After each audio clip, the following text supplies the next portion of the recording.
श्री महाप्रज्ञ गुरवे नमः। जिसके सांसों में रहता है शाश्वत शांति का स्पंदन, उस महाप्रज्ञ को वंदन, उस महाप्रज्ञ को वंदन। सत्य अहिंसा अनेकांत को अर्पित जिसका तन मन, उस महाप्रज्ञ को वंदन, उस महाप्रज्ञ को वंदन। जिसके सांसों में रहता है शाश्वत शांति का स्पंदन, उस महाप्रज्ञ को वंदन, उस महाप्रज्ञ को वंदन।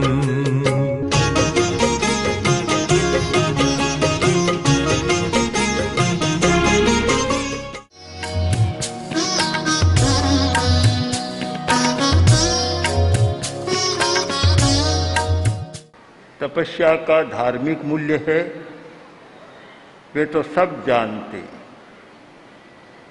किंतु तपस्या का जो शारीरिक, मानसिक और भावनात्मक मूल्य है उसे कम लोग जानते। हम शरीरधारी हैं,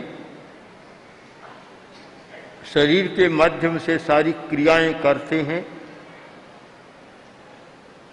और शरीर भोजन के बिना चलता नहीं, उसे भोजन देना होता है। भोजन देना एक बात है और भोजन कैसा देना चाहिए बिल्कुल दूसरी बात है। भोजन देना तो अनिवार्य मानते हैं कि खाए बिना कुछ नहीं चलता, और प्रसिद्ध कहावतें भी बहुत चल पड़ी, भूखे भजन न होई गोपाला, भूखा आदमी भजन नहीं कर सकता। तो खाने की जरूरत तो सब मानते हैं, पर खाने का तरीका क्या हो इस बात को कम जानते हैं। एक प्रकार का भोजन करते हैं और मानसिक स्थिति विकृत बन जाती है। गीता में बहुत सुंदर विश्लेषण किया कि सात्विक, राजसिक और तामसिक। एक तामसिक भोजन होता है, एक राजस भोजन होता है और एक सात्विक होता है। स्वस्थ वह है जो हितकर भोजन करता है, स्वस्थ वह है जो परिमित भोजन करता, मित भोजन करता है, और स्वस्थ वह है जो हित भोजन करता है।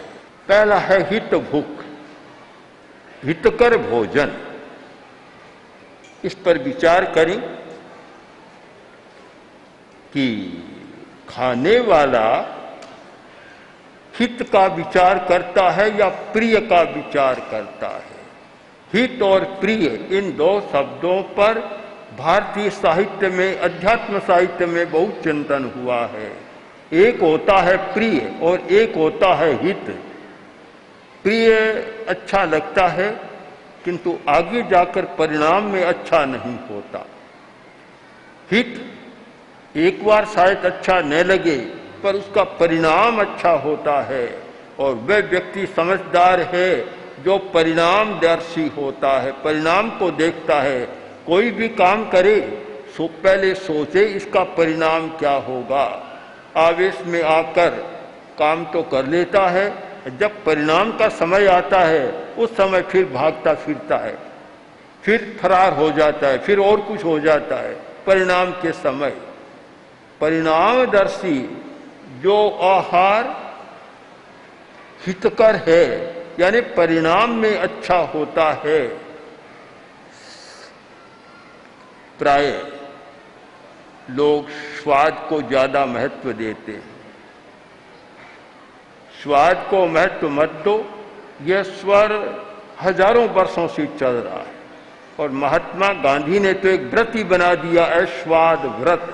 11 व्रतों में एक व्रत है अस्वाद व्रत।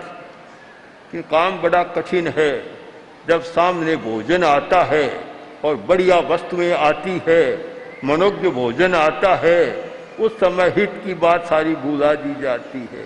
वहां तो फिर प्रिय की बात ही आती है। प्रिय की बात, जो अच्छा लगे, स्वादिष्ट हो, बस वही खाना। बहुत सारे लोगों को देखा, बीमार है, हार्ट का मरीज है, कोलेस्ट्रॉल बढ़ रहा है। कोलेस्ट्रॉल बढ़ाने वाली बात वस्तुएं नहीं खानी चाहिए, पर जब सामने आता है सब बात को भूल जाता है।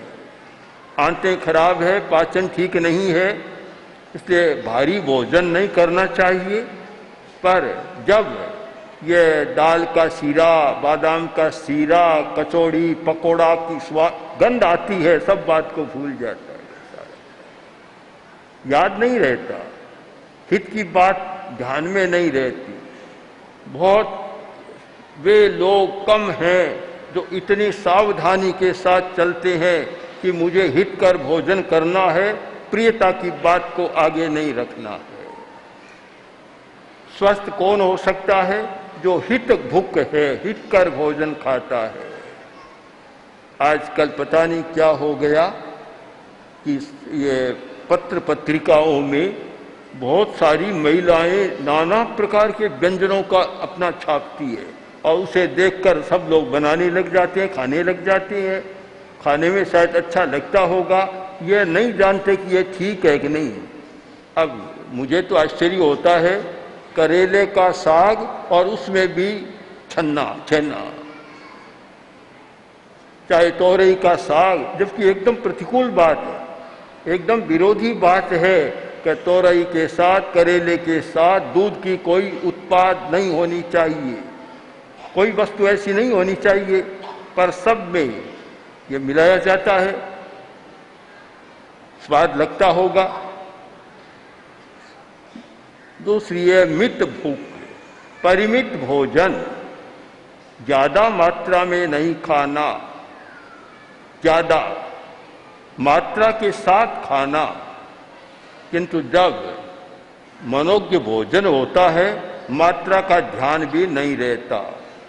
एक डॉक्टर ने अपने मित्रों को भोज पर आमंत्रित किया, काफी लोग, 150 लोग आ गए।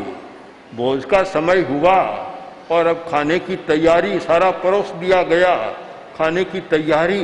डॉक्टर खड़ा हुआ, अब हम भोजन शुरू करेंगे, पर मैं एक बात आपसे पूछना चाहता हूं कि हम आदमी की तरह खाएं या पशु की तरह खाएं? बड़ा अजीब सवाल था।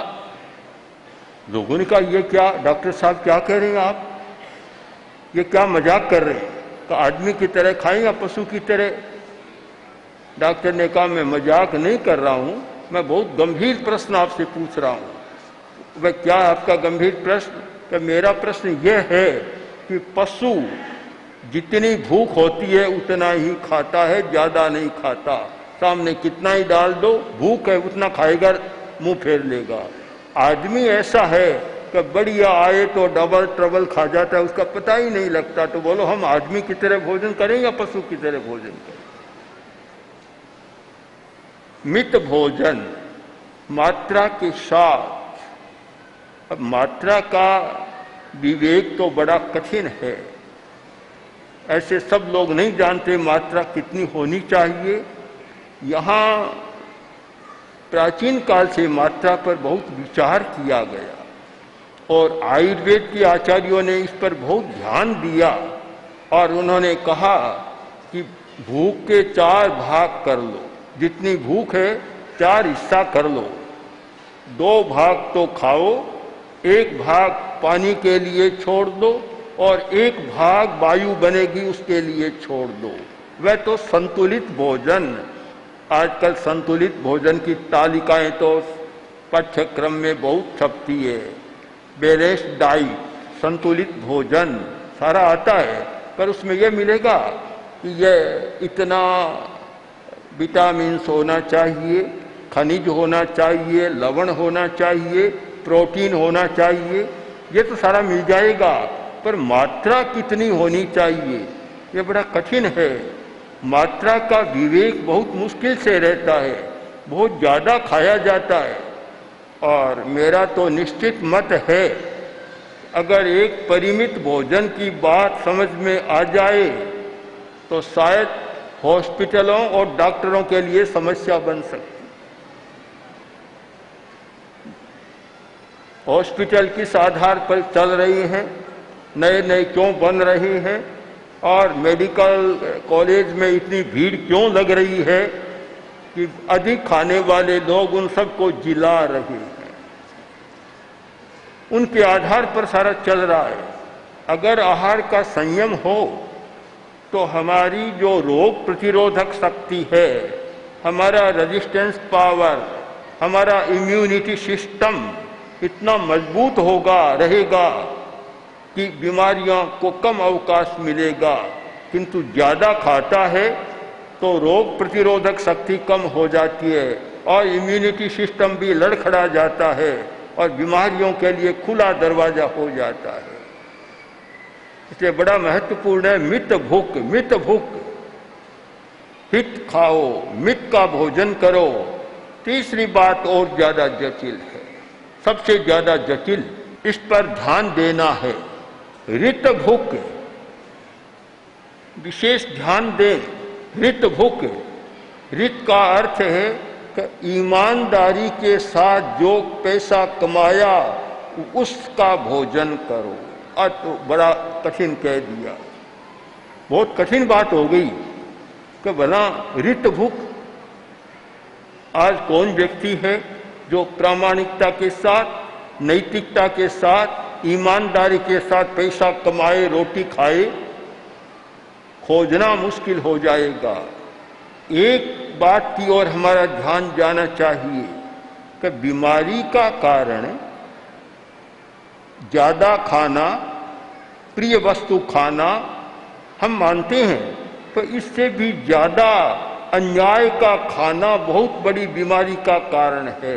इस पर शायद आज के हमारे चिकित्सक, आज के हमारे मेडिकल साइंस के, चाहे तो आयुर्विज्ञान, चाहे आयुर्वेद, चाहे और चिकित्सा की जितनी थेरापी और प्रणालियां हैं, उन लोगों ने ध्यान कम दिया कि बीमारी का एक कारण अन्यायपूर्ण अन्न खाना है, बहुत बड़ा कारण बनता है। इसका कारण कि आप वह अन्न खाएंगे तो आपका भाव विकृत बनेगा, और भाव विकृत बनेगा तो भाव ही बीमारी का मूल कारण बनता है। वह कारण बनेगा, यानी रोग का साथ हमारी भावधारा के साथ बहुत ज्यादा है। जो भाव जैसा बनेगा, आज हमारे पुराना यहाँ एक सिद्धांत था कि जैसा खाए अन्न वैसा होए मन। यह तो पुरानी कहावत है, और इस बात को वैज्ञानिक स्तर पर आज मेडिकल साइंस में आ गया कि आदमी जैसा भोजन करता है वैसा न्यूरोट्रांसमीटर बनता है, और जैसा न्यूरोट्रांसमीटर बनता है उसका वैसा ही व्यवहार होता है। यानी बिहेवियर, हमारा सारा व्यवहार करना उसके साथ बहुत जुड़ा हुआ है। इसलिए भोजन की बात को साधारण नहीं मानना है। धर्म के क्षेत्र में भी बहुत इसकी महत्वपूर्ण चर्चा है, और स्वास्थ्य के क्षेत्र में भी बहुत महत्वपूर्ण चर्चा है। जो व्यक्ति स्वस्थ होना चाहता है उसे भोजन का विवेक करना होगा। जो व्यक्ति धार्मिक बनना चाहता है उसे भी भोजन का विवेक करना होगा कि मैं कौन सा भोजन कर रहा हूँ। कौन सा भोजन, बड़ा असर होता है। संस्कारों का असर कितना होता है कि आपने गलत ढंग से कमाया, उसके साथ गलत संस्कार आते हैं, और संस्कारों का प्रभाव कहाँ तक चलता है।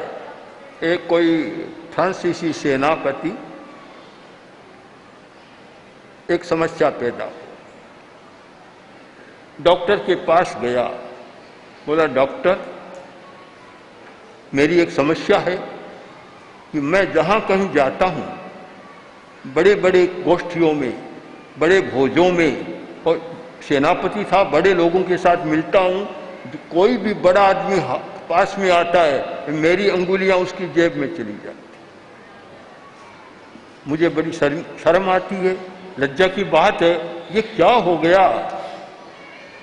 डॉक्टर ने कहा, सर मेरी भूल हो गई, मैंने जो अंगुलियों का प्रत्यारोपण किया था वे अंगुलियां जेब कतरे की थी, वे आपके लगा दी। संस्कारों का संक्रमण कहाँ तक होता है हम शायद कल्पना नहीं कर सकते। तो भला अनाज के साथ, भोजन के साथ भी हमारे संस्कार जाते हैं। मांसाहार का निषेध क्यों किया गया? आप धार्मिक दृष्टि की बात एक बार छोड़ दें, स्वास्थ्य के साथ संबंध इसका बहुत ज्यादा है कि शाकाहारी जितना स्वस्थ रह सकता है मांसाहारी उतना स्वस्थ नहीं रहता। और इससे भी आगे की बात जो मुझे लगती है वह यह है कि पशु का संस्कार जो मांस में निहित है, मांस का भोजन करने वाला उन संस्कारों से बच नहीं सकता। वे पार्श्विक संस्कार उसमें आ जाते हैं और हमारे मस्तिष्क में 3 परतें मानी जाती है। उनमें एक परत है एनिमल ब्रेन, एनिमल ब्रेन पशु की परत है। और फिर जो पशु का ये मांस खाता है, आहार खाता है, तो वे संस्कार उसमें संक्रांत हो जाते हैं और फिर पार्श्विक वृत्तियां बढ़ती है। इसलिए इन सब बातों पर विचार करें तो भोजन के बारे में विवेक करना हमारे लिए बहुत आवश्यक हो गया। पर कठिनाई क्या है कि न तो भोजन बनाने वाली इस बात का अध्ययन करती और न खाने वाले इस बात का अध्ययन करते हैं। रसोई घर स्वास्थ्य का घर है और रसोई घर बीमारी का घर भी है। और आधुनिक विचारक वैज्ञानिक दृष्टि से लिखने वाले उन्होंने इस भाषा में लिखा कि रसोई घर से होने वाली हिंसा। क्या हिंसा कहाँ से आई? यह रसोई घर से होने वाली हिंसा, रसोई घर से हिंसा आ रही है। इसलिए रसोई घर को एक पवित्र मंदिर मानना चाहिए कि ये रसोई घर है, हमारा भोजन का स्थान है, एक पवित्र मंदिर है। यह पवित्र रहेगा, दिमाग स्वस्थ रहेगा, शरीर स्वस्थ रहेगा और अहिंसा भी बढ़ेगी, अच्छी बातें आएगी। और यह रसोई घर पवित्र नहीं है तो बीमारी बढ़ेगी, बुरे विचार बढ़ेंगे, हिंसा बढ़ेगी, उत्तेजना बढ़ेगी, आवेश बढ़ेगा और फिर लड़ाई झगड़ा भी चलेगा। मैं मानता हूं तपस्या करने वाले व्यक्तियों ने सच्चाई को कुछ समझने का प्रयत्न किया। बहन ने 83 दिन की तपस्या की। ऐसा हर कोई तो विश्वास भी नहीं कर सकता कि भला इतने दिनों तक खाए बिना रह सकता है। डॉक्टरों से तो जब बात होती कहते हैं कि हमारे हिसाब से तो पूर्ति नहीं होती तो सारी रात में क्षीण होने लग जाती है। 5-10 दिन ही मुश्किल है, 80 दिन से ऊपर तक नहीं खाना एक बड़ी बात है। पर भावना का बल, श्रद्धा का बल, मनोबल सब मिलते हैं तो शरीर का बल भी बढ़ जाता है। शरीर बेचारा अपने आप में क्या करता है? चलाने वाली है श्रद्धा। शरीर को कौन चलाती है? श्रद्धा चलाती है।